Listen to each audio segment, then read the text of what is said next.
And AI Monster's also with us today. Just got done working a 70-hour shift. Oh, it's good to have Work. Freaking slacker, dude. Do the full 80. Go all the way. I could have if we didn't have this podcast. No, don't work yourself too hard. It's not worth it. Money's worth it. It's worth it when you get the paycheck. Yeah, that's true. Stress is not worth it, though. And last but not least, you've heard the voice of Papa J over there. Yep, fresh back from her soccer game, nicely showered, well kept up, and aching like a son of a bitch. Aren't we just all busy adults here? We still find the time to play some video games and talk about them. So, speaking of that, what have you guys been playing the past 2 weeks? Nothing really new. I've been, continually working on my characters in Vermintide. Definitely killing a lot of rats and getting the gear upgraded in there, but nothing really new. I was thinking about picking up the remaster of Master of Orion. I don't know, reboot, remaster, whichever you want to call it. But I don't know. The reviews on that one are kind of mixed, so I think I'm going to hold off and see how it comes through its early access here. Well, let's call it both. It's a remix and a remaster. Who knows? Reboot. Yeah, but either way, I don't recommend buying it right now based off some of the reviews. I heard Naughty has picked up a fighting game. I did. Yeah, AI Monster's been harassing me long enough, and then finally gifted me a copy of what the hell is this? Blaze Blue Chroma Super Duper Edition or whatever. Something like that. Okay, something like that. So there's going to be some button mashing in my future, apparently. You can take my place in the button mashing chair then. Although I guess I don't entirely mash the buttons. I kind of know what I'm talking about and doing. Just spam throws. I do spam throws. That's true. Is that a valid strategy? Should I try that? That might work unless AI is zoning you out and you can't get close enough to throw him. Sure. Yeah, my entire life, my interest in fighting games has been just slightly above 0, so I have no fucking clue what you're talking about. But you get really close, and then you hit like a direction, and you hit the heavy slash button, and you throw him. Yeah, I have throw escape in Blaze Blue, so. Well, I'm toast then. I'm not even going to try. So, Papa, you said that you were, this was cutting into some of your gaming time here. What have you been doing? Yeah, this weekend I actually sort of played some stuff, which is very uncommon for me. Normally I sit at home and mope around and don't do a whole lot of anything. And that's great. And Twilight Princess HD came to my doorstep on Friday. So I have that nice, amiibo figure that I haven't opened the box for yet. And also I've been knocking out some Fire Emblem. I decided to pick up the Conquest path. So I figured, all right, well, we'll do the evil path first, and then we'll go finish it up with the hero side. And yeah, I love the game. It's an awesome Fire Emblem game. Fixes a lot of stuff from Awakening, but holy Christ, I've never been more infuriated with goddamn hit percentages and crit rates than I have with this game. Never in my fucking life. It also doesn't help that I'm playing and trying to beat the game on Classic mode in the Conquest path. Classic being if your character dies in battle, he's dead for the rest of the game, which has forced me to redo a lot of battles multiple times because you go attacking the dude thinking, all right, this is going to work, 90% chance to kill this guy. Yeah, fucking attack misses. He counterattacks with the crit, wipes out my MC. Well, fuck me running sideways up a hill. What am I gonna do now? Yeah, I've never particularly liked the permadeath idea in the tactics style games. You spend all this time working up a character and you're doing a really long battle, maybe you're 40 minutes to an hour in, and you're almost done, and then they knock out your great character, and you're like, oh, I gotta do this all over again. Now you can change it. So they do have 2 other modes. They have the respawn at the next chapter. So if they die in battle, they're dead for the rest of the battle, but they come back on the next mission. Or they also introduced a new mode, which is super fucking casual mode, Phoenix mode. Basically, it auto Phoenix. If you're familiar with Final Fantasy, I'm going to call it that. Yeah. Basically, Phoenix downs your characters every turn for you. That's ultra casual indeed. That is ultra casual. So And there's 3 difficulties. I am playing it on the normal difficulty, which makes me sound like a total scrub, but Conquest is actually a very hard game, a very hard base game, simply, especially if you're trying to do it on Classic, simply because literally you have no grinding time or grinding missions in between. There's very little side shit to do. So it's literally mission after mission after mission, and they keep throwing characters at you, which is nice, but they keep throwing them in at like level 1 or 2, and so you're like chapter 7 or 8, about third of the way, halfway through the game, and you're getting characters with 20 fucking HP, which basically get one shot at that point in the game. So it's just like, yeah, well, what the hell? Well, you know what? I'd never call you a scrub for that, because maybe this contributes to my dislike of the Dark Souls series in general. Although I really do honestly just think it's a bad game. Like, all those games are just bad games. Is you get to that point when you're an adult? No, fuck you. I'm talking. I think there are millions of people and a tremendous amount of journalists who would disagree with you. That's absolutely fine. I don't care. But you get to a point when you're an adult and you just want to sit down and play a damn game. And if the difficulty is just such that you're not enjoying the game, or it's not giving you enough time to progress the storyline, I don't see a problem with scaling it down a little bit. I do. 16 with good. Limited amounts of time to play a game. So I mean, there's still some games I play on like really hard difficulty. Like I'm playing Tomb Raider on hard difficulty. But other games, if it's a game I just want to get through for the fun, I don't care.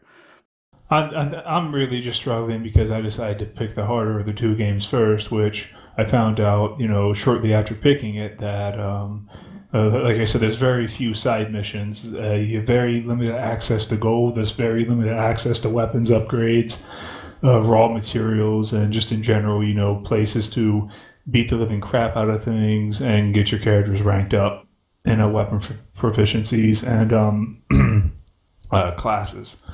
So that's literally why I've been having a very strugglesome time, is because I'm forcing myself to do it on classic mode while also playing the harder path with very little outside help from gold and mission grinding and all that other good stuff. So it's my own fault for doing that. I could put on come back. I could put on the regular mode, come back at next chapter, or I could be a super bitch and do Phoenix mode, but that's not me. I'm gonna play the game. Yeah. Do what you have fun with. Do what you have fun with. So, yeah, what did you do? What did you have fun with? Well, I beat Broken Age, platinumed it. Had to speedrun the game, which is not fun. But yeah, I really enjoyed the first act of the game. The second act, not so much, because the puzzles were kind of obscure. Yeah, they certainly were. And I had to look up a solution, which I don't like doing at all in puzzle games. But yeah, I played on that game, and I played Grow Home. I wanted to play a lot more games, but obviously they just threw over time at me, so I haven't been able to. But we did play a lot of Blaze Blue, top included. Excellent. Papa getting any better? Well, he got a new... his character got buffed, like mega buffed, so I think he's enjoying that. I never dreamt was possible before, mostly because it wasn't possible to do before. Well, congratulations. So I've been having fun. It's been some... I've actually beat May several times, except for when he goes Celica. That's just nuts. You can't do it. Or Tager. Or Tager, but fuck Tager. Fuck Tager. But no, I'd say my win rate's probably at least tripled comparatively. There's still characters I have problems with, but they're still ridiculous ass top tier characters anyway. So, mostly. Except Celica's very bottom tier. Yeah, except Celica for whatever reason. And we're going to be making a push for fighting games coming up pretty soon here. Within the community. A few weeks, probably. To grow all that stuff out here at Impact Gaming Community. So look forward to that if you were into fighting games and you listen to this podcast. I didn't play a whole lot. I put a few more hours into Tomb Raider. It's kind of what you would expect. Uncharted style gameplay and all that stuff. Yeah, I like the upgrades. They're working pretty well. Storyline's decent. Not much more to say about that, really. The game's been out a while. Anything else you guys want to talk about that you played? You forgot to say you've been fighting Sephiroth. I've been fighting Sephiroth Extreme, yes, and we did clear it this past weekend. Got 8 wins, and you need 10 for a weapon, but thankfully my weapon dropped along the farming path, so I kind of get to spend my tokens on whatever I want now, so that's cool. What kind of Buster Sword did you get? It is not a Buster Sword. I got an axe, but the Dark Cloud Knight doesn't Sword use an did axe. drop. It's not Sephiroth battle. It is Sephiroth. He is one of the fiends from FF6, one of the statues that Kefka has in the floating island. If you're familiar with Final Fantasy lore, and they brought him into this game, and they gave him a name, which was his originally entitled name, but they didn't use that in the North American version of Final Fantasy VI, so they dropped the H out, and they used the name here. And his name is Sephiroth. He's a big dude with like 6 arms, skips leg day a lot, you know. Pretty tough battle. It was fun though. Yeah, and I'm sure if C3 was here, he'd tell you all about his frustrations with it. You guys ready to talk about some news?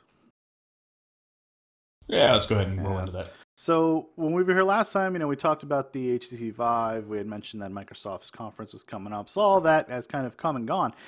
So we're going to talk about that. Let's start with VR. So the HTC pre-orders went up on February 29th, just after the last podcast.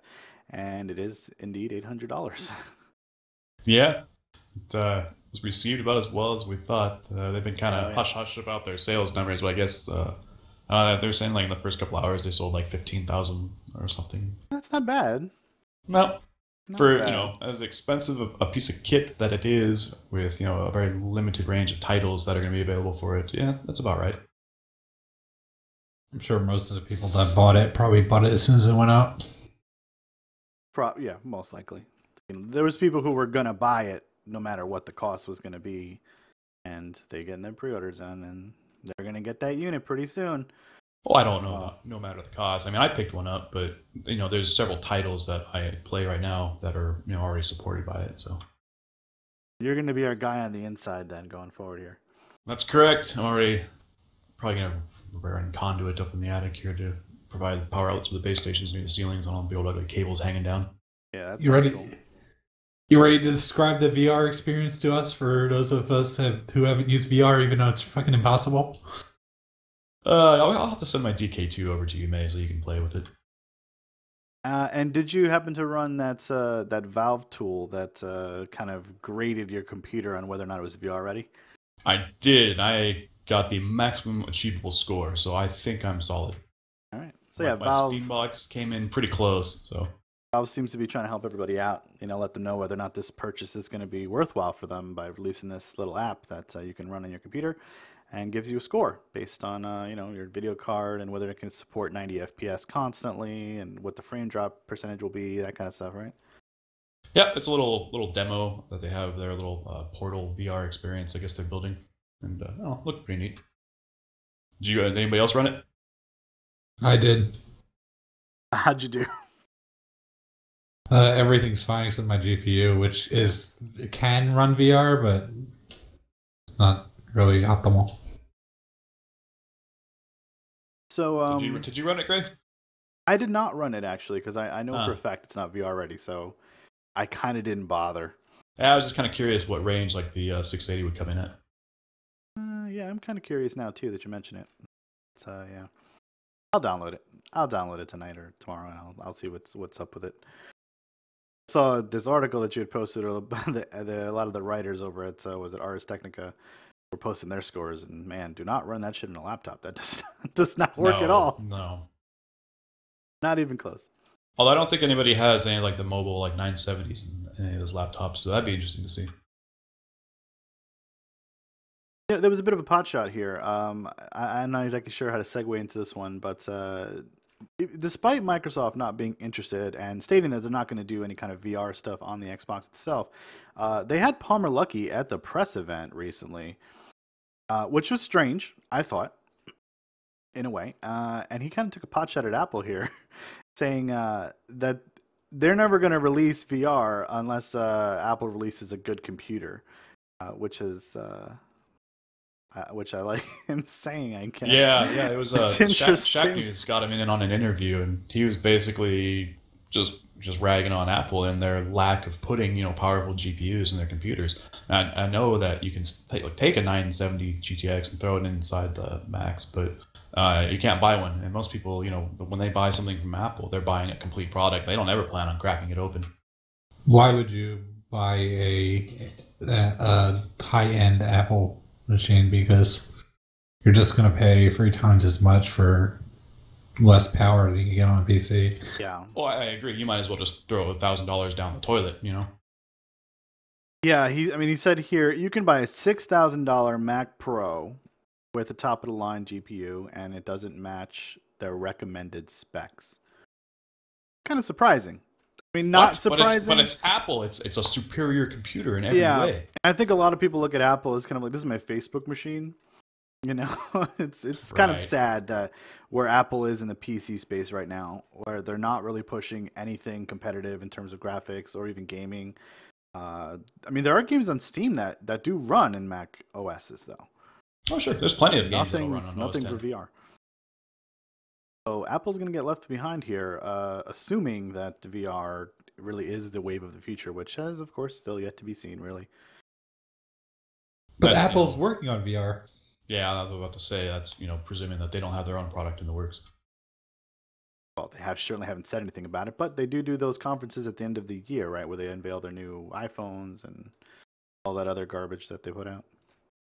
Mm-hmm. And I'm sure they'll have a VR headset at some point, and it'll be the best VR headset that's ever been built, according to them. For the iPhone. Yes. Well, looking forward to that, I guess. So, the Microsoft press conference. Did any of you guys get a chance to see this? Or it wasn't televised, right? No, this was a closed event, and even had like a press embargo. They weren't allowed to, publish anything about it for like a week until about a week after. Yeah, so this just lifted as March 1st. I think people were finally able to post stuff about this. So they did. Phil Spencer did a lot of the talking, obviously, for Xbox, as he usually does, and they're not anticipating that the Xbox One's going to have VR support. So, of course, that raised a lot of questions about the future of Xbox. And what came out of this is that they're looking at Xbox in sort of 2 ways. It's going to be a platform, hardware. It may stop being a hardware line and start being some kind of service. Or that it may be upgradable in some strange way rather than you buying another Xbox. Yeah, I don't think Microsoft has any clue what they're doing anymore. Right. Or, if they do have solid plans, they're just not talking about them and just leaving everything to wild speculation. But yeah, I mean, talking about a console ecosystem that's going to be, upgradable, like people don't buy consoles for that reason. They don't want to upgrade them. They want to buy the console and know for the amount of time that console's supported, any game they purchase for that console is going to run just fine. Right. So trying to make an upgradable, architecture and trying to build this kind of Xbox as a service thing is looking really strange. It is looking kind of strange, and yet they've certainly made a really aggressive push to get people to upgrade to Windows 10, where they're trying to unify now the Xbox One and Windows 10 gaming platforms under this universal Windows platform, and trying to encourage developers to make universal Windows apps, which can be small things, or it can be very large games like their most recent Tomb Raider. So let's talk about the issues that the Windows Store is bringing to the PC gaming space, and why perhaps it is a good idea, and why it's a bad idea. It's not a good idea. Well, let's start with talking about what are some of the good things that come out of it. Good. I guess you have the Xbox games on PC now. Yes. That's all I can think of. Yeah, we're starting to see where a lot of Xbox One exclusives no longer being exclusive to the Xbox, which is bad for Xbox, which is bad for Xbox, right? But if Xbox is going to be a service, then I guess they don't really care as much. Does anyone want to pay for a $400 service that you could get from basically Fire TV or any of those smart TVs? So then let's talk about the bad stuff then, because there seems to be a whole lot of this. So. Yeah, so we just start with Tomb Raider, I guess. Let's start with Tomb Raider. So some of the issues that have apparently come out of that are that a lot of the typical stuff you'd expect out of a PC game, such as the ability for it to be moddable, change some of the video settings like the VSync, whether or not it's going to support SLI or Crossfire. None of this stuff is possible because of the architecture of the actual Universal Windows platform. So this is going to severely hamper the quality of your games, what you can do with your games. I mean, things like mouse macros they're saying are not working. So I presume that means like, your game panel software with your Logitech stuff, your G keys, any of your like Naga Razer Synapse stuff. None of that stuff works within the game itself. No overlays. This is pretty damn shitty for PC gaming. Yeah, for Microsoft constantly saying they're trying to throw their support behind the PC, to release something so unpolished, unfinished like this is just unacceptable. Like I look at any game on the Windows Store right now that's going to run under this Universal Windows, this UWP architecture, and it's an instant no for me because of that no ability to disable VSync. And with VSync enabled, that means the very nice expensive G-Sync monitor that I have won't work with G-Sync. They've tried this before with games for Windows Live, and it was a terrible, terrible service. Like, yes. Universally hated. And eventually they just got rid of it. Now they're bringing it back again. I don't understand this at all. I mean, it was universally just reviled, and of course when games for Windows Live went away, then a lot of games that required that as their DRM platform stopped functioning unless the developers went back and patched it out. Which, why would they bother? Yeah, I don't know, man. I'm in like two minds about this. It's definitely a bad thing overall, especially being someone who's a PC gamer who is. I don't use a lot of mods myself, but I would not want to buy a version of the game, despite it being, in terms of gameplay, more or less similar to the other version, where I just know I cannot do the things that I may want to do in the future with this game. That the growing PC gaming community and the pre-existing one has done so much to bring additional content to games that publishers just don't always get around to, being able to fix bugs. I mean, Dark Souls is a good example. That was games for Windows Live. This sounds even more limiting than that service, though. I mean, this sounds more controlled, and yet sort of touching, maybe brushing up to the side of good. This is going to bring games that previously were not even available on the PC platform to the PC platform. It's just that they're going to be running in this sort of borderless window screen. I'm not going to be able to change anything about the game. I'm probably going to limit my settings a lot. I mean, we're talking about games that are basically Xbox ports to PC, right? Which doesn't make any sense to me. But they could have done that, they could have put it on Steam and it would be fine. But Microsoft wants that, 30% cut or whatever Steam would take from them. So it's understandable. No, it's not. They make way more money putting it on Steam.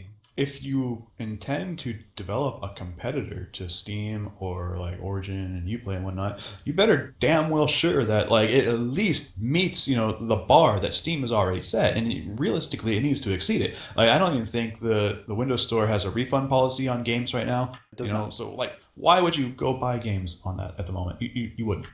We don't need a competitor to Steam. Steam's fine as a digital storefront. It absolutely is, and I think Microsoft's going down the road where they're looking at themselves like we've got Windows 10 and 1 billion devices across phones, across laptops, tablets, PCs, all that stuff.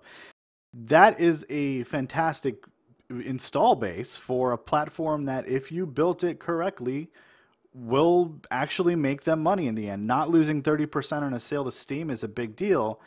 But I agree with Cora's point that they have to make a system that's better than Steam or Uplay or Origin, or at least as good if you're going to try to push games on here. And saying to people that their dual GPU setups and their VSync can't be disabled, like that's not a really good place to start here.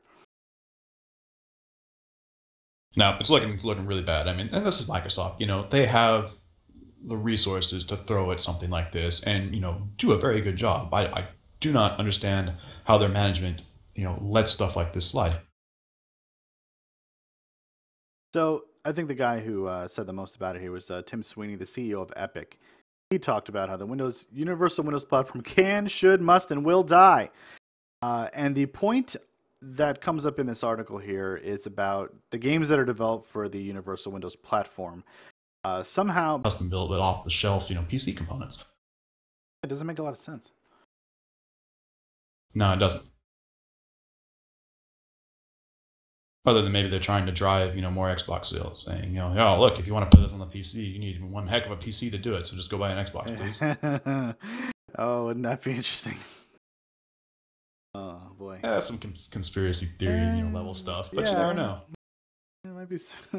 I mean, on the surface, it sounds like that's not something that they would do, and yet, yeah, definitely conspiracy theory shit. By our Xbox, because you can run these games for sure. They're sending all your information to the NSA. Constantly recording your voice. You gotta send all that data. We gotta fight the terrorizers. Sounds terrible. Oh, it's a real shame that they're trying to compete with Steam, and it seems like anyone who competes with Steam doesn't do it unless they have a good set of exclusive games on their platform, and they've definitely tried to establish that at the onset here, and maybe they'll turn things around. I mean, it seems like there was a tweet out to Phil Spencer where he recognized that someone sent him an article that talked about what the limitations of the Universal Windows platform and apps are going to be, and he said that they're aware of them and that they're going to be looking into working on that. I mean, that could be PR, but it may also be something legitimate, that if Windows, sees that these are the issues that they have with their platform, and these are the things that PC gamers literally expect out of their titles, and they can turn it around, then maybe the Universal Windows platform will be a place to buy a few games here and there that you can only get there. But we shouldn't hold our breath, right? I wouldn't. I mean, when we established last podcast that the PC is the most widely used and most profitable, platform for gaming right now, even though that's not including like AAA titles, there's a lot of mobile and free-to-play stuff. But the fact that Microsoft just cannot figure out how to take advantage of that is just mind-boggling. All they need to do is look to Steam. I mean, there's already a successful platform out there that does it, and they just need to emulate that, and it will work for them to release those games, have an occasional sale, and do some advertising on TV or whatever to push your game, get people talking about the Universal Windows platform, about the Windows Live Store in a way that is more than just an advertisement shows up on my screen every now and then telling me that, or I happen to see it because ad block is off on a particular website. They need to push it. It needs to be good, and then they need to actually try to sell it to me as a service that makes sense. They got a ways to go. They have a ways to go. The future could be bright or it could be dim. So we'll talk about the future. When we were here last time, we talked about how EA was bowing out of E3. And it seems like, once again, there are some people who are falling off the wagon here. Activision is no longer putting out a booth at E3, but they will still do press conference stuff like they've always happened. And Disney and a company called Wargaming, I don't know what they do, is also not doing anything on the show floor this particular year, or will have a very minimal show floor experience for the consumers there. What's this mean? Activision not doing floor stuff at E3 now? What does this mean? There's a lot of no, there's a lot of speculation. Why? And a lot of the journalists are saying that the shows like PAX and GDC are just far more lucrative for them to market their products, because one, they can reach out directly to the consumers, the people buying the games, where E3 is an industry only show, and they've kind of opened it up back since late 2007 2008, when it became like invite only almost, and the amount of people attending E3 was like less than 10,000 at that point, and now it's like back up to like 50,000 or something. But yeah, I mean, but you go to an event like PAX and there's way more people then, and they're all customers, and they all want to be there to generate buzz and play these games and get word of mouth out. I mean, like I said, E3, you're pretty much relying on the journalists to do that for you, so it's going to be their interpretation. It makes sense for these guys to start kind of bowing out. Like, I think E3 has kind of run its course and is no longer relevant like ESA would like it to be. Yeah, I mean, it seems like that's the direction it's been going in. Nintendo dropping out a long time ago, still doing something around that time. Now EA is completely doing their own separate thing. Now Activision, I mean, these are big game publishers that are basically saying, fuck you, E3 is not, we make E3 what it is, and without us there, it's not going to be what it is. I mean, what happens if the next, and Bethesda's only just starting to get into it, right? It's just interesting. I don't know. I mean, the future of E3 doesn't look like it's going to be that popular as the years go by now. But then again, do we even care if he's not at E3? Because I think, I mean, aside from maybe Mass Effect, most of their games we don't give a shit about, right? What? There's going to be a new Battlefield this year. Yeah, I like seeing a lot of I think that the idea with E3 is that weekend of E3 is still considered, the weekend where we talk about all game stuff across the board, all publishers. They're still going to surround that particular weekend with game news. It's not going that part of it's not going to go away, but the show itself, for the people who go there, are going to have a different experience. The people like us who just watched on the outside, we're not going to see anything different because the people that cover it are going to be all over the place, making sure it's still kind of like one giant cohesive weekend anyway. But you guys don't really care about Activision not going there. No, but it's made E3 a lot less relevant to me now. I mean, really, then who do you have at E3 now? You've got Sony, Microsoft, and Nintendo, and that's basically the big three, and they're just going to be pushing their console stuff, which I don't particularly care about. Well, we'll also see the games on there too. Well, you got the PC show is PC coming game back. show. Game show, yeah. So please look forward to that. Hey, as long as they can figure out a way to make that show interesting and fun and exciting, cool. But otherwise, it's not worth watching. Just show me a highlight reel afterwards. Yeah, I'm far more looking forward to GDC than E3 at this point. So I think GDC was always bigger than E3.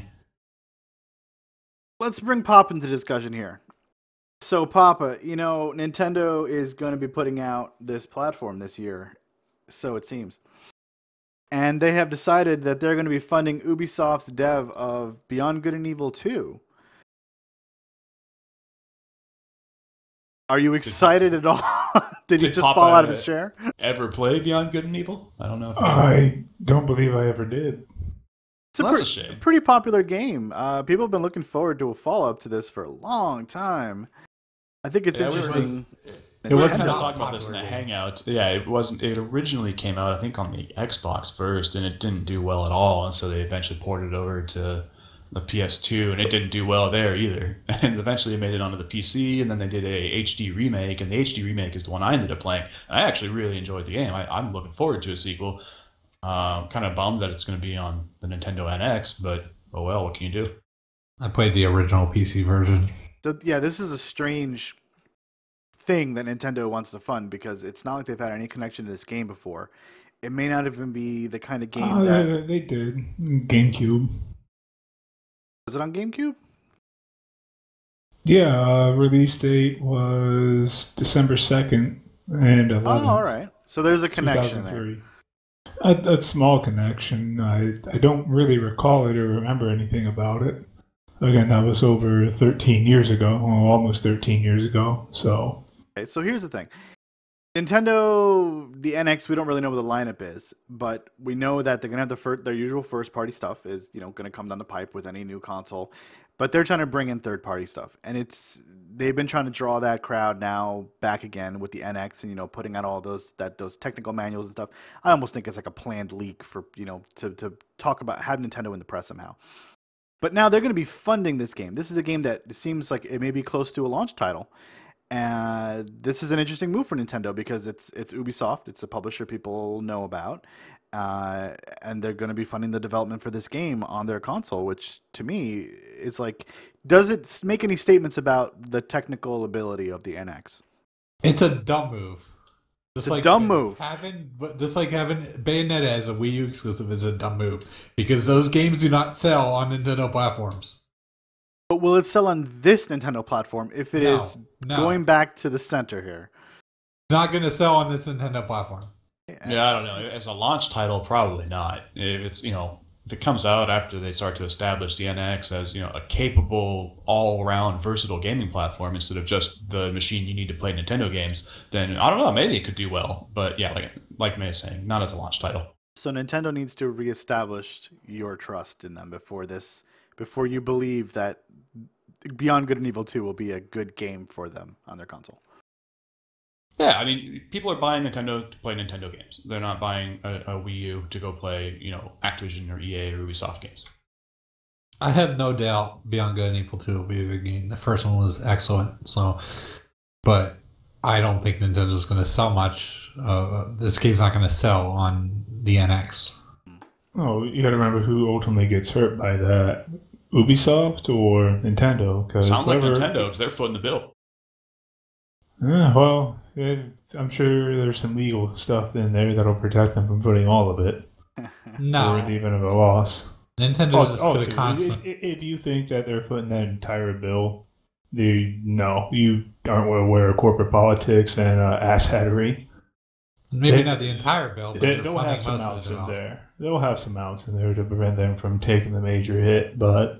Oh, they're definitely helping, Ubisoft hedge their bet on developing this, because this is kind of a risk. Because, like I mentioned, the first one didn't do all that well. It's more of a cult classic at this point. It's a cult classic, but, yeah. Yeah, people who are looking forward to Beyond Good and Evil 2, which is a good number of people.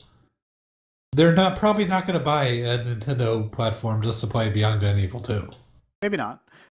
So I think that supports what you guys are saying, that if this isn't necessarily a launch title, this is like a 3-month out title, let's say, and you've seen that Nintendo NX is worth buying based on its launch titles and everything leading up to that, you feel that this is a safer bet at that point than it just coming out right away with the console? Well, we already know Nintendo has a really good lineup at launch for NX, rumored anyway. Because we know they're probably going to come out with the new Zelda in the NX, and they're probably going to come out with Smash Brothers on the NX. Yeah, but it's the usual fare of Nintendo games that you would expect. It's nothing like Ubisoft, Good and Evil 2. Like,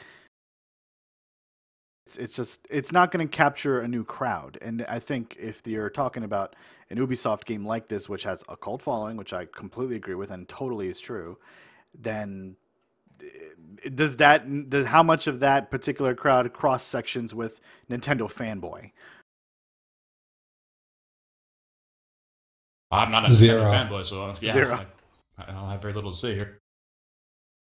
Very small. Okay, well, that's the news. In other news regarding Nintendo, they are building a $350 million Nintendo Land to Universal Studios Japan, right?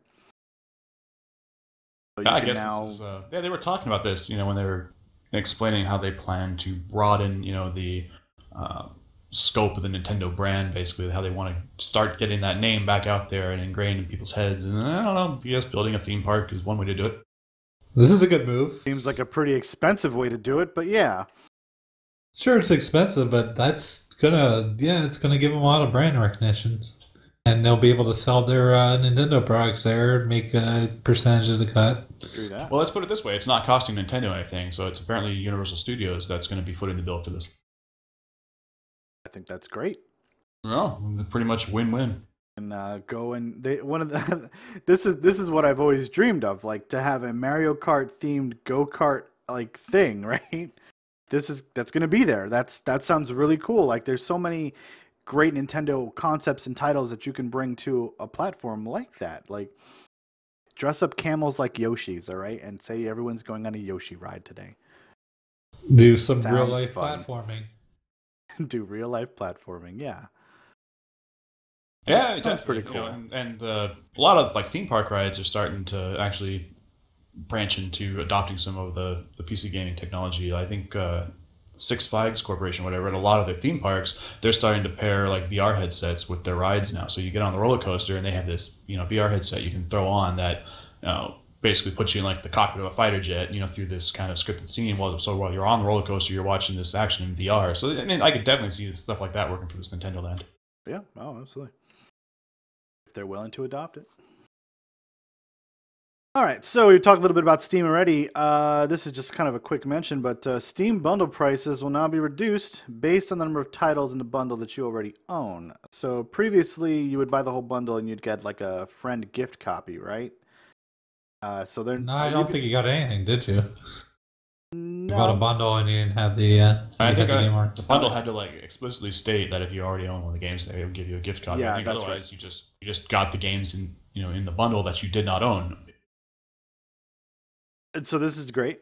There's really nothing more to be said about that other than it's a really good idea. This is a very nice thing for Steam to do finally. Finally bringing that in here. So I don't know how I feel about this particular one. Ubisoft using deceptive advertising to sell The Division. So they took a couple of quotes out of context, perhaps. One maybe about Kotaku, and the other made by IGN. In here, did you guys read this article quickly? Yeah. Did you take your time with it? Yeah, I glossed over it.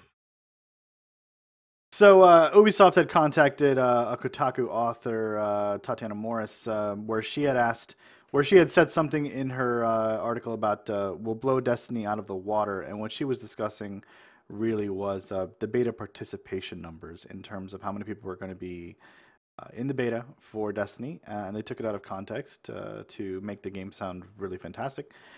And then IGN, they had said that way back at the end of E3 2013 that The Division looked like it was going to be one of the best new franchises out there, and they basically just used best new franchise out there in their marketing campaign to try to push The Division out the door to people. So a little deception going on here, and of course, cleverly enough, the game does have a press embargo, despite you being able to stream open beta recently and getting people to look at the game itself. So Ubisoft, right? See, the press embargo worries me because it could be like an Age of Conan situation, where they show off the really good content in the beginning of the game, and then you get to the later content in the game, it's just Then not it's as all complete. shit. I mean, it sounds like 200% shitstorm. the only thing that people haven't really been aware of is what the end game landscape was going to be like, and they did spend some time this past week putting out a video about what the PvE and what the PvP end game is going to look like, so that people who are starting up clans could get an idea of what they need, for that to happen, essentially. Does anyone trust a Ubisoft video at this point? I do not. I don't trust a video, but I trust a few people that I've spoken to that have played this game who say it looks pretty promising. Is it going to be a Destiny killer? I think Destiny is his own Destiny killer. But it could be a damn good game. It could be a good game. And we're building a chapter for it here at IGC. So if you want to play The Division, come on down. Despite the advertising, deceptive advertising, we'll be playing it. So Yeah, and there's a few of us. At least as long as Ubisoft stays true to what they were saying about not planning on just marketing this thing through microtransactions, I got the ass like a lot of other MMO type games do now. yeah. All right. You don't have to be the worst company this year, Ubisoft. And you know what? They are quickly worming their way out of that.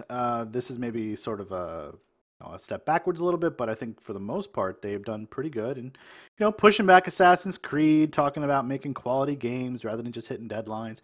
That kind of stuff. It's all good news to hear out of a studio like Ubisoft. Of course, beyond good news, but who's going to be on the NX? So, and depending on how you feel about that, it could be more bad news. Can't really blame Ubisoft for that. They want to get that game out there some way. They do.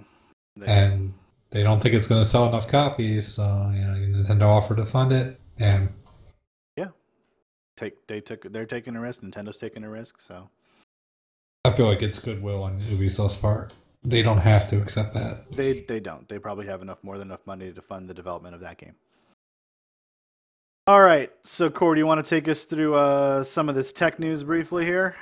Yeah, a couple quick tech notes. So we've been talking a long time about PC gaming and how most OEM computers that Dell or HP or whomever builds these days could theoretically be like a gaming PC if they just had a decent capacity power supply and threw a decent video card in there. Well, AMD is going to be going down the route again of trying to market an external GPU, a chassis that has a link to your computer and that will contain the video card and a power supply for the video card. And they tried this before, and then there's a couple other manufacturers who've tried it. And the huge limiting factor was always the bus between the computer and this external chassis. But now that we're seeing a lot of stuff come out, like the Thunderbolt connectors, with the USB-C and the amazing amount of bandwidth we can get on this thing. It's like 40 gigabits per second. This is becoming a reality again. So hopefully in the near future, anybody with just an OEM PC that's a Core i5 whatever with 16 gigabytes of RAM can just go ahead and link up to one of these external GPUs, and bam, there you go, full-on gaming computer. Love it.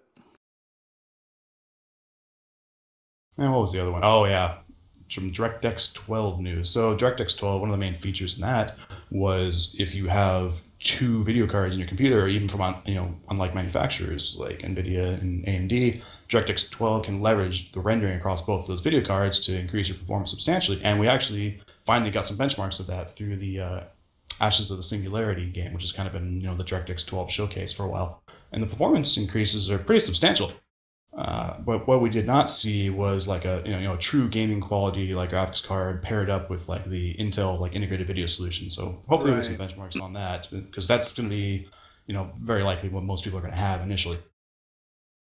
All right. I think some it's fun tech stuff. It's weird to even have unmatched GPUs. I don't think that even if the technology is there to make that happen, I still feel like people buy their GPUs in pairs if they're going to do that initially. You just buy two of the same one. Like it seems like an unlikely thing that will ever happen regardless. Well, AI was saying, well, why would you end up in that situation? Right. I was saying, well, let's just say this next generation of video cards that are coming out here, the NVIDIA offering is actually not as good as the AMD offering. Well, I already have a 980 Ti in my current gaming computer, so I can go buy this new AMD card, throw it in there too, and get the best of both worlds. So people who need to upgrade their video cards every 6 months. We're going to be very happy. Round robin your GPUs. Yeah, because you're not going to see much of a performance if you have a graphics GPU from 2 years ago and you put it in with a new GPU. Yeah. The other good thing is, unlike Crossfire and SLI, which is done at the video driver level, this is actually in the DirectX 12 API, so it should work a heck of a lot better than Crossfire and Sly, which have tremendous issues until like AMD or NVIDIA releases a good driver update for the game that you're trying to use these dual GPU configurations on. Hardware over software. Indeed. All right, so let's talk about announcements and debuts. And I will kick it off by talking a little bit about Rocket League. I don't play Rocket League as much as I used to. Time has just been short. But Rocket League had actually two big announcements. One is on here, one isn't. So they recently unveiled the Dawn of Justice car pack, which is sort of coming alongside the movie, which is the Batman vs. Superman movie. And, of course, you will be able to buy a Batmobile in Rocket League, because why the fuck not? I already gave you Back to the Future car, right? So they already know how to do the whole licensing for that, so we are going to get the Batmobile. And Rocket League also announced a couple of days ago Rocket League Championship Series, and registration for that opens up on March 25th at rocketleaguesports.com. There is not a lot of information on that, other than it's going to be an official competitive league for people who play Rocket League. So if you are into that, they are trying to boot up their own esports type thing with this. So it'll be interesting to see if there's any big esports broadcasters out there who pick this up, or if they've already got some sponsorships lined up or what. But if you are very into Rocket League, you can sign up for the Championship Series. I don't know what it's all about, but maybe it'll have stuff like you can register a whole team and all that kind of crazy stuff. So sounds like Rocket League's making a push finally into esports, which I think they should have done a long time ago, since the game just works so damn well as an esport anyway. So actually some official tournaments coming up for that, aren't there? I think they're getting something like $75,000 in rewards or awards for the first tournament. Yeah, and it seems that they're just trying to do some official stuff that's kind of sanctioned by them now. So cool, good on them. Fuck it, I'm quitting the new job I haven't even taken yet. Go for it, Papa. Nope, don't do it. Professional Rocket League player. Professional Rocket League player. Be a legit thing.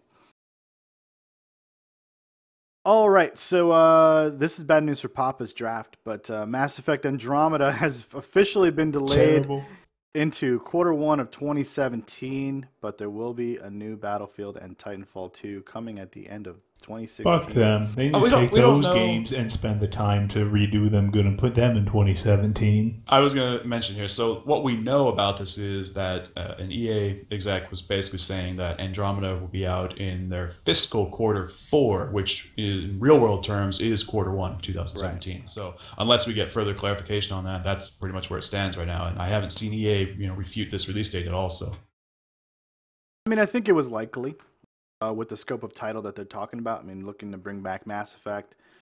in general with new characters and stuff. You know, it's probably going to be one of those fucking Windows Store games, or it's going to be an Origin actually, most likely, right? Yep.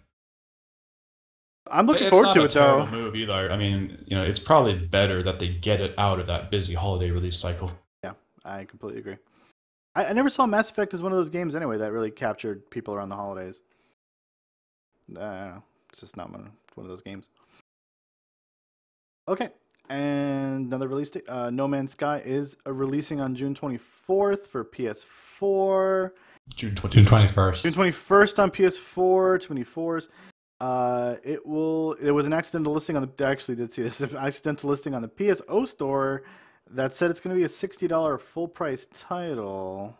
Yeah, it popped up on the PSO store saying it was coming out on the 3rd of March, so it should have been theoretically would have been out already at $59.99, and then they pulled it off pretty quick. So $60 for this game. What do you guys think? If it actually releases for $60, that's actually pretty arrogant. I mean, it is an indie title. It's only made by like two free developers or something small. Yeah, I think a little larger than that, but it's a pretty small studio.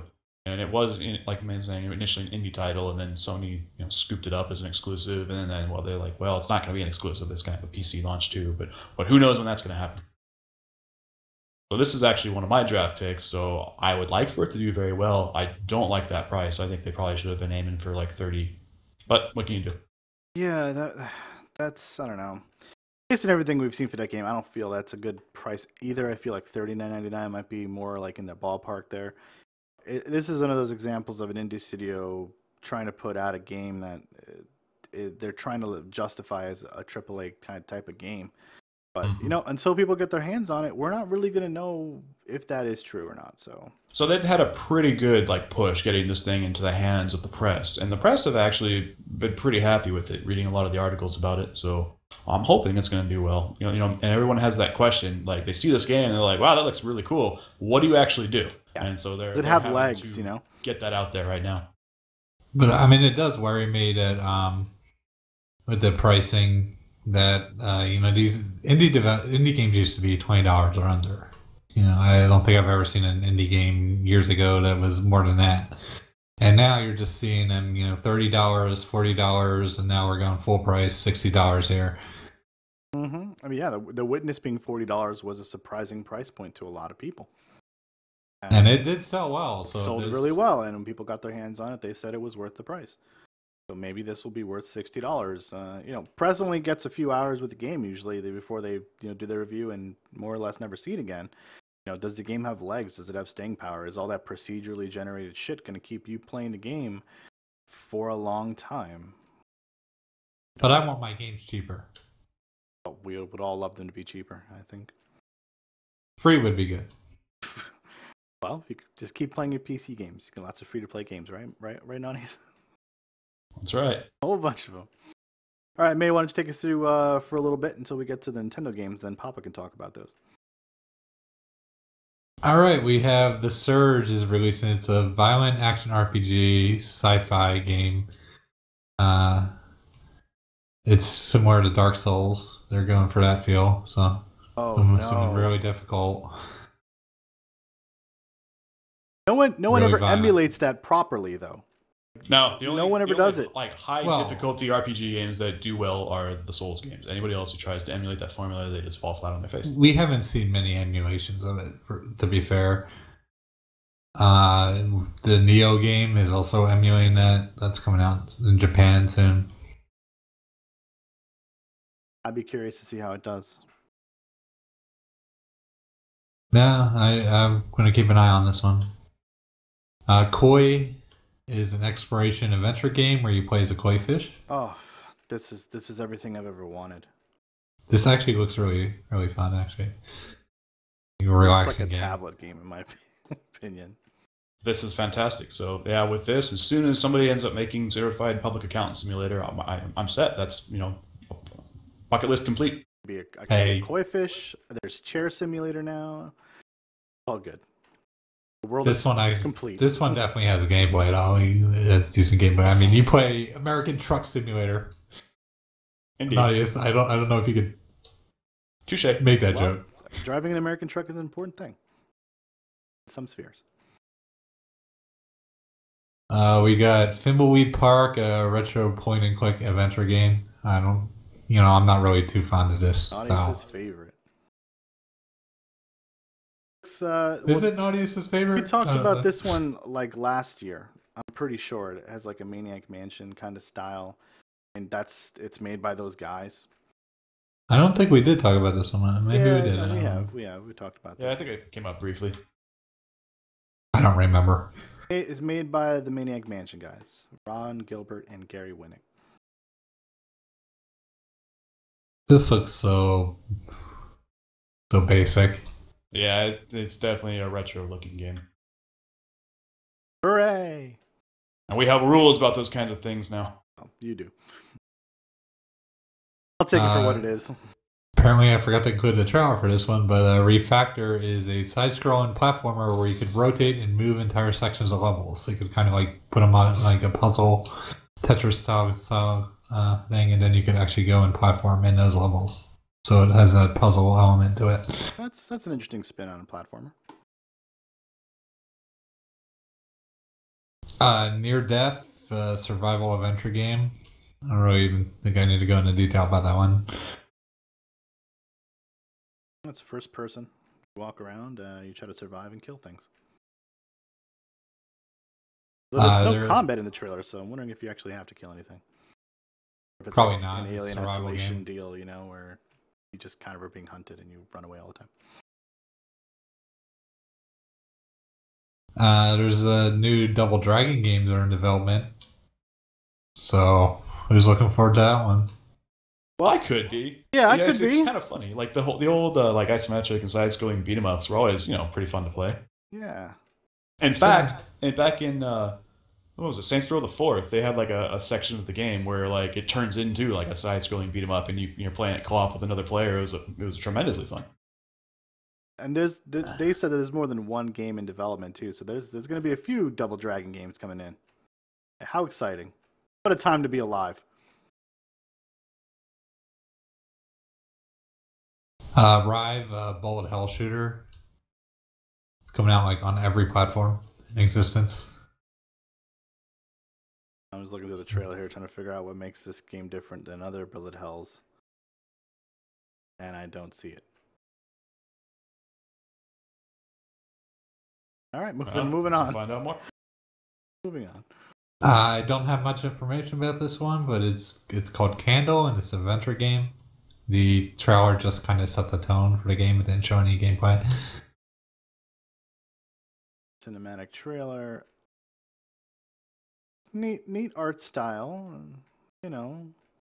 Lots of red, lots of orange, lots of candles. Yeah, you know how much we all here at IGC love cinematic trailers, especially without actual gameplay. My fucking favorite. I just love it when companies blow millions of dollars on the trailers. We'd love to be able to tell you to look forward to this game, but apparently the company that put out this trailer doesn't want us to know anything about it to be able to tell you. So decide for yourself. Just setting the tone. Necropolis, Death with Friends. I think this was released on the PC. But it's a procedurally generated hack and slash. I believe it's coming to PS4 now. Huh. It's kind of like a third-person Gauntlet, basically. Yep.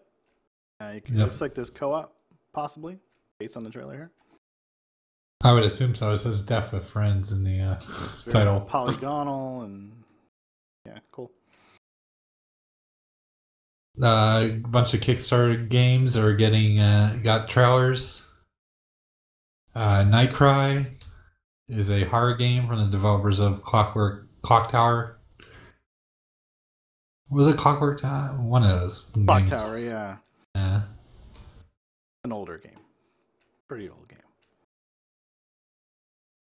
That got a trailer, so you can take a look at that. Kingdom Come Deliverance. This looks amazing, actually. I backed this one.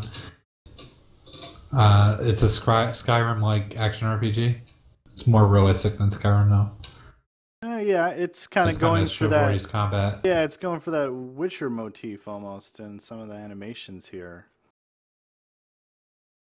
Okay, this looks cool. Yeah. Yeah, I'll be definitely keeping an eye on this one. And we got to see the first real screenshots of the new Toe Jam and Earl game. It's only been, what, a year? Yeah, maybe. It's been a long time, and Yeah, they definitely captured the look. I honestly think this one's one of those Kickstarters you can kind of write off. Just to mention on that Kingdom Come game we just mentioned, go to kingdomcomerpg.com and sign up for the beta access. PC only. All right, take it away, Papa. You got some Nintendo stuff. So Star Ghost is coming out for the Wii U. I believe a physical hard copy, but probably more than likely the eShop by the looks of things. It's basically a side-scrolling bullet hell looking game with a fancier looking art style and graphics depictions.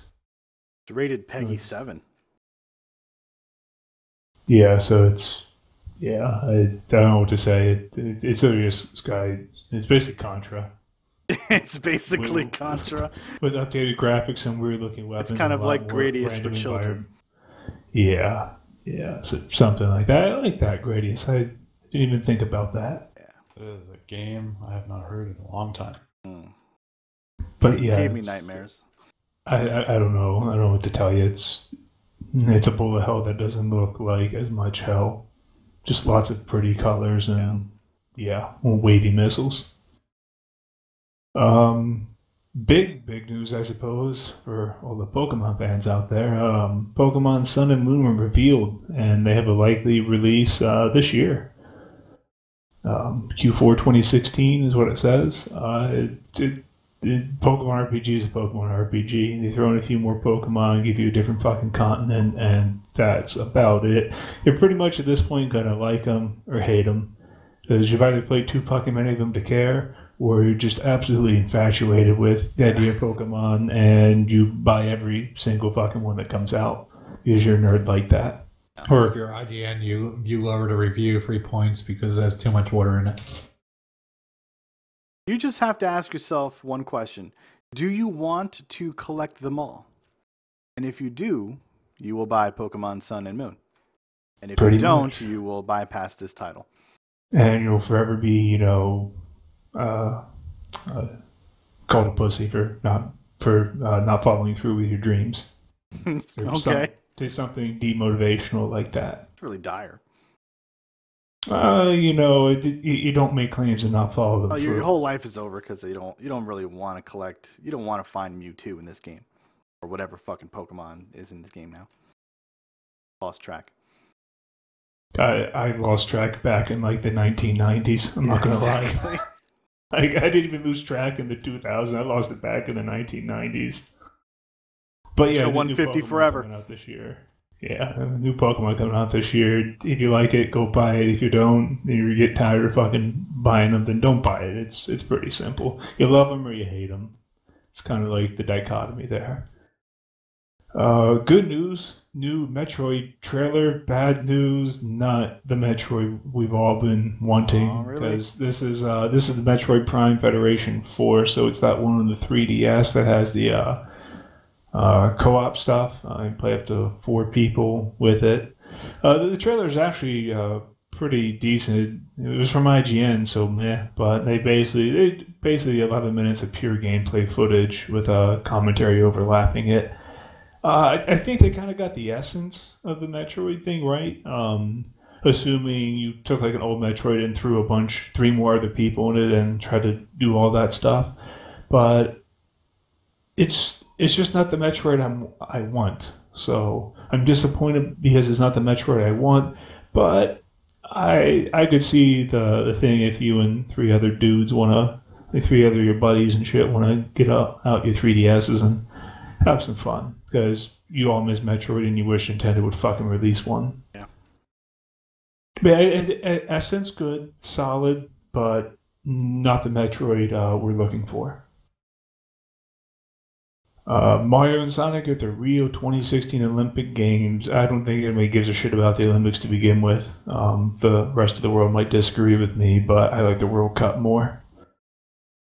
But I don't know. It's if you like pitting Mario and Sonic characters against each other, particularly in sporting events such as archery and football and boxing and Gymnastics.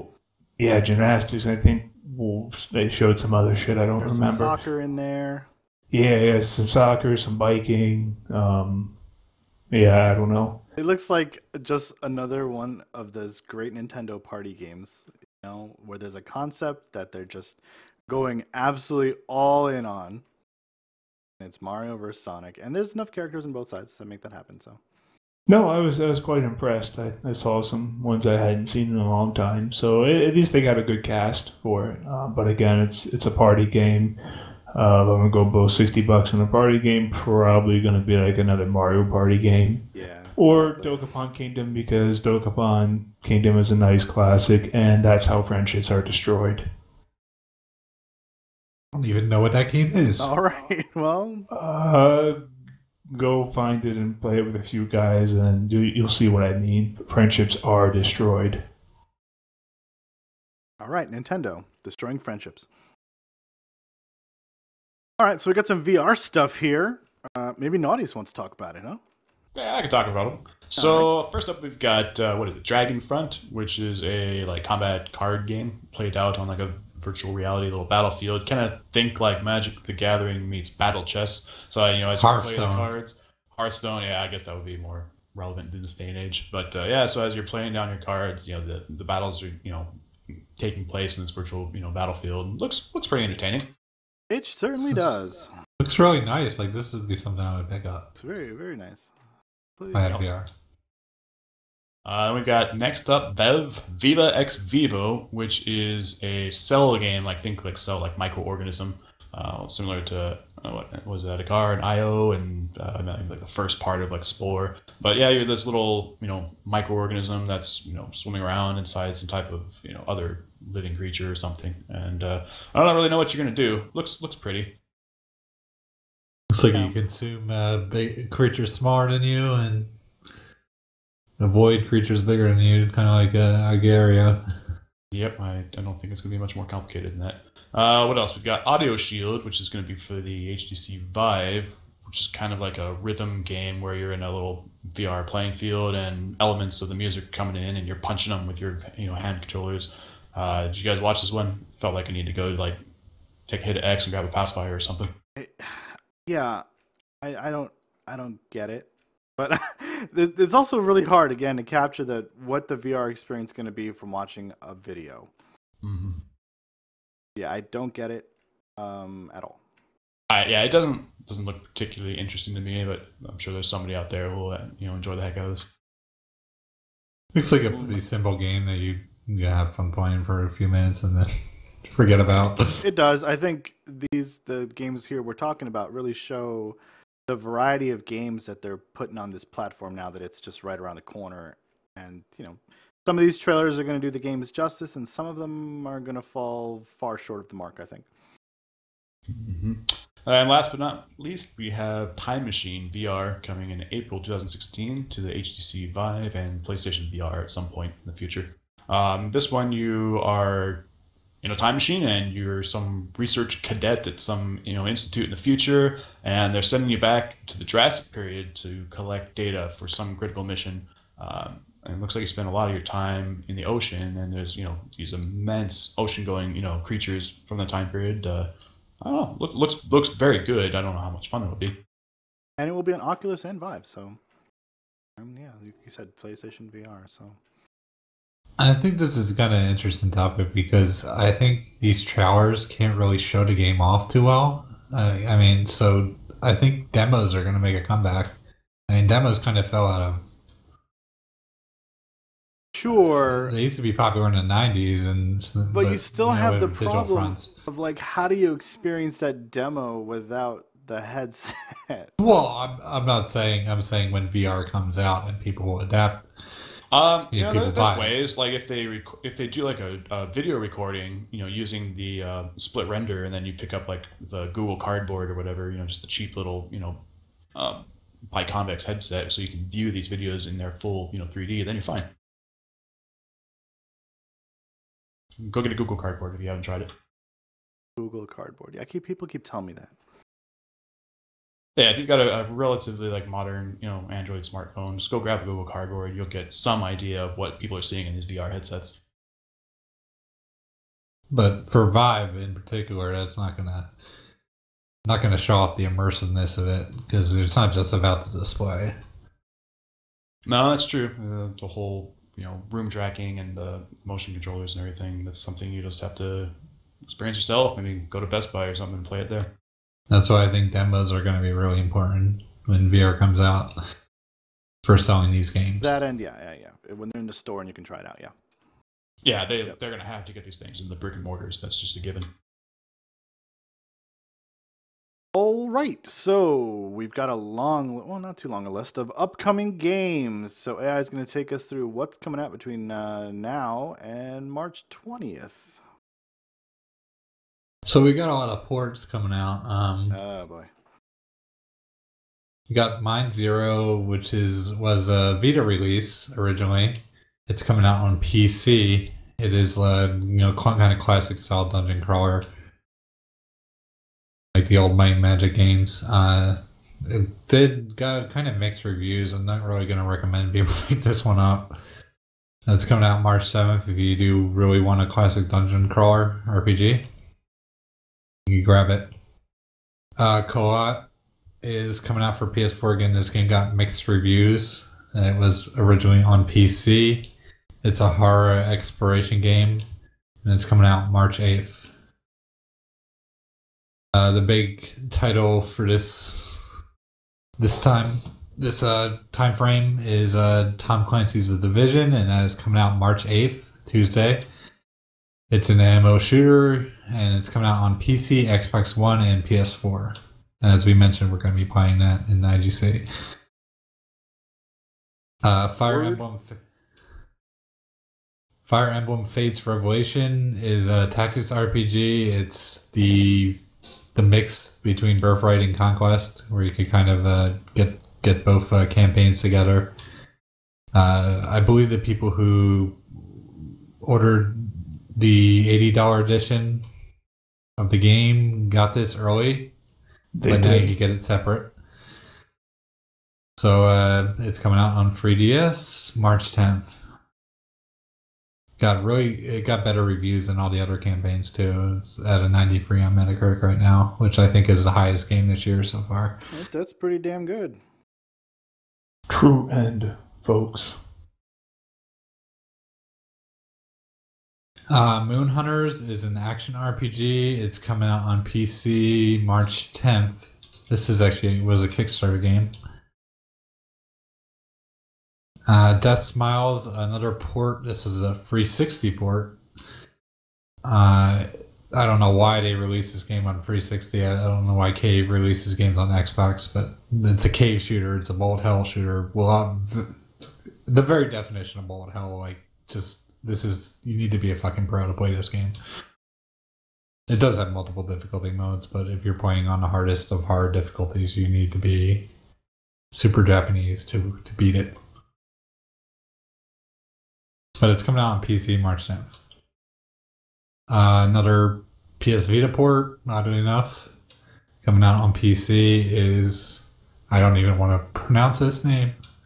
The shorthand name is Hotaru. The subtitle is The Firefly Diary. It's coming out.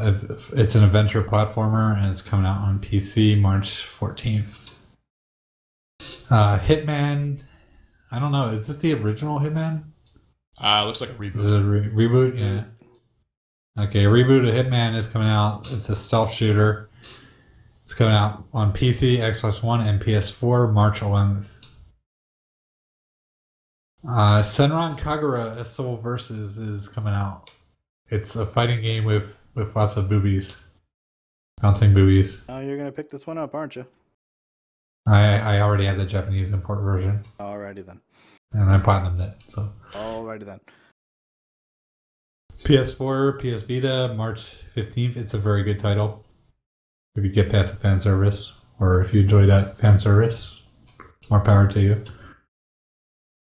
Samurai Warriors 4 Empires. It's a Dynasty Warriors game. I don't really think I need to explain that one. PS4, March 15th.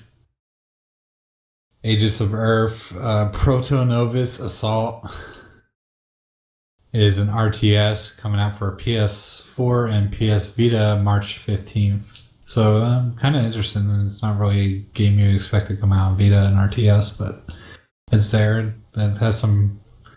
Looks pretty unique. Yeah, it looks alright. If you pick this one up, let me know how that is. I don't think I will, but... Just Cause 3 is getting DLC called Sky Fortress. It is coming out for PC, PS4, and Xbox One, March 15th. Shelter, this looks like a straight-up Fallout Shelter clone. It does have it does seem to be a bit more complex than Fallout Shelter. But it is coming out Xbox One exclusive March 15th. I would hope it's a little more complex if it's coming out on a major console. But I won't hold my breath. Dungeon and Endless is getting an Xbox One release. It was originally on PC in 2014, I think. But it is a roguelike dungeon defense style game. And it comes out March 16th. You know, I wonder, because we're talking PC release, right? Sorry, I'm just in my chair, and I'm thinking to myself, there may come a point in time with this whole universal Windows platform thing where we have to start actually differentiating stuff that comes out on PC between universal Windows platform and then whether it's on Steam and Origin. I have this feeling that may be a thing. Well, this is getting an Xbox One release, not a PC release. It had a PC release in right. 2014. But I'm just saying, you know, if in the event that this whole Xbox Live or Xbox One and PC ecosystems comes together, they're on a separate platform, and those games are sort of they're closed games as we would think of, you know, App Store games being. That we may have to differentiate that going forward when we talk about a game that comes out on PC. You know what I'm saying? Yeah, I agree. We're going to differentiate it, and it's going to be a buyer's beware thing. Yeah. So, like, this is on PC, but this is on Steam Origin, and this game is on, you know, Universal Windows platform. I think you just assume if we don't say Universal's Windows platform, it's going to be on Steam. So, yeah.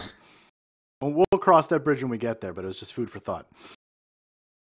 Going to get there soon. Quantum Break's releasing, I think, next. Yeah, that's true. Pokken Tournament is a Pokemon fighting game. Another big release. This seems to be like Nintendo going all in on the whole esports thing because they wanted. This is shown at Evo. It's going to be a big esports game, or they're trying to make it anyway. Can't wait to see how this goes at Evo. Yeah. Pokemon fighting game, Wii U, March 18th. And then we talked about earlier Mario and Sonic at the Rio 2016 Olympic Games. It's a party game, sports game. It's coming out for DS March 18th. All right. And that's your list of upcoming games. So as our final segment, let's go to the fantasy video game draft updates. Thank you guys for putting this one together. So 2 games that were chosen. No Man's Sky is releasing on June 21st on PS4. That was a release date change from what Monty said earlier was March, right? March 2nd? Would have been. I don't know. We saw been this past here on the store on like the March 3rd, but I think that was an error. So this was really more of an announcement, right? I wouldn't be surprised if it gets pushed back again. Oh, we'll see. I think that they're pushing for this year, though. Yeah, they're definitely going to raise it this year. And previously mentioned, Mass Effect Andromeda will be coming out Q1 next year. That's the first confirmed. Well, it's not really completely confirmed yet, but it's most likely the first game that will not release. That's already been confirmed not releasing this year. That was picked on the draft. So yeah, so we'll just put that's a 0. Fat donut hole right there for you, Papa. You know, if we end up with like several of these, we should maybe do like a last minute. You know, allow like last minute draft changes or something where they have to pick like you know, some non-published like indie title or something. I don't know. No, it's not fair. No, I think your idea about trades was more interesting. We having a trade deadline for this. We could have done it if we had it in the rules initially, but I think it's going to be unfair at this point since we were kind of picking safer picks because of that. We would have probably picked riskier picks if we could do that. Yeah, Perhaps, maybe yeah. for next year. I didn't play it safe. I went fucking full on. You did not play it safe. All or nothing, baby. Here- Ain't no way else to live. Here's a couple final Metacritic score averages. So XCOM 2 is coming in at 88, The Witness at 87, Firewatch at 79, Unravel Curse at you, PS4 78, version. and Street Fighter 5 at 76. And Far Cry Primal, which just released, Metacritic at a 77 average. So we'll see how that one pans out. I don't think it'll go much farther up or down from there. Maybe a point or two. And we really have not been doing too well. I'm not doing very well. It John. looks like Papa J might not need game number 7 to make it to the top. I'm just saying. And some notes here: Star Ocean 5's likely closer to getting an English release date than as the trailer is showing off English voice acting. There's been a lot of footage on No Man's Sky and Dark Souls 3 recently as well, and Marriage Edge got a few new trailers. I saw none of them. I'm sure none of them were exciting. And Star Fox Zero gets a Miyamoto playthrough and trailer. Did you check that out, Papa? Did you like it? Got a few trailers, What? actually. You see any of the new Star Fox Zero stuff? No, I did not. Right. Fuck.